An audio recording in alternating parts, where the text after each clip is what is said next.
అని అన్న బెల్ట్ తీసుకొని కొట్టడానికి వచ్చింది. నా షాపుని కొట్టకురా, నేను కొట్టినా కొట్టుకుంటా, పెట్టినా పెట్టుకుంటా, నా షాపు మీద నువ్వు చెయ్యొద్దు అనేసి దొబ్బాడు.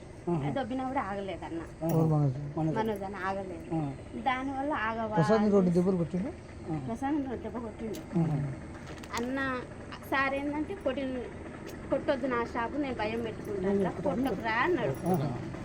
ఇద్దరు దానివల్ల ఇక ఆ షాప్ గురించి ఏదంతా గొడవ, తండ్రి కొడుకు నెట్టుకున్నారు. అసలు దెబ్బలు నాకు తెలిసి దెబ్బలు తగ్గలేదు, సేవ్ చేసుకున్నారు. దెబ్బలు తగినంత ఇది ఏం పాత ఉన్నాయి.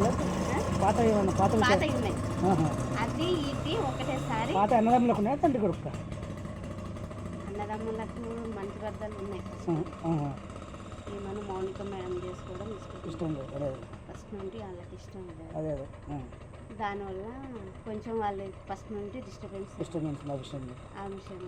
ఎవరికో బాబు ఉన్నాడు, ఆల్రెడీ బాబు ఉన్నాడు కాబట్టి వాళ్ళకి ఇష్టం లేదు. ఇంకా దానివల్ల దూరం విషయంలో అది జాబు వల్లనే ప్రసాద్ జాబు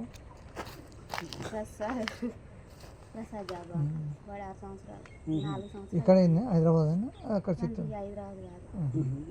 పనిచేస్తారు సార్ దగ్గర. ఇప్పుడు ఇంట్లో ఎవరెవరు ఉన్నారు?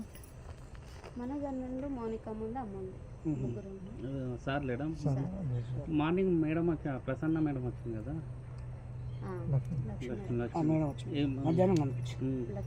అంటే ఏమన్నా సంజాయించిందా లేకపోతే చెప్తుంది ఇంకా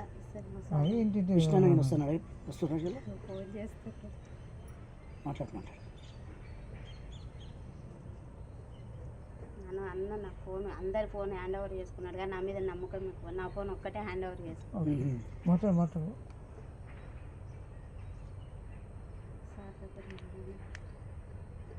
ఎన్ని గంటలకు అయింది? నైట్, శనివారం నైట్.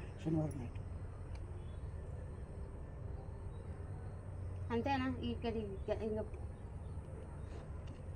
సారు ఇక్కడ ఏం జరుగుతుందో తెలుసుకోరాని ఫోన్ చేద్దాం అన్న. రాడు, నాకు తెలిసి మా విష్ణు అన్న రాడు. కానీ ఈయన భయం ఏంటంటే, విష్ణు అన్న ఏంటంటే సారు మీద చెయ్యి వేసిన ఎవరన్నా ఏమన్నా అన్న ఒప్పుకోడు. ప్రాణం తండ్రి కొడుకు, పెద్ద కొడుకు చేసిండు. అందుకని డాడీని ముట్టుకుంటావా అని కోపం ఉంటుంది అన్నకు, అంతే తప్ప. మొన్న వచ్చారు, టపాకాయలు కాల్చారు, పాపకు 1,00,000 రూపాయలు చేతిలో పెట్టాడు, మంచిగా ఉన్నారు. మనోజన్న పాప ఉంది, ఆ పాపకు 1,00,000 రూపాయలు చేతిలో పెట్టి మంచిగా మందలికి చెల్లాడు. కానీ మన విష్ణన్న పిల్లల విషయంలో అట్లా చేయడు. విష్ణన్న మంచిగా చూసుకుంటాడు. ఇక 1,00,000 రూపాయలు నాకు వద్దు మమ్మీ పంపించేసేయని మళ్ళీ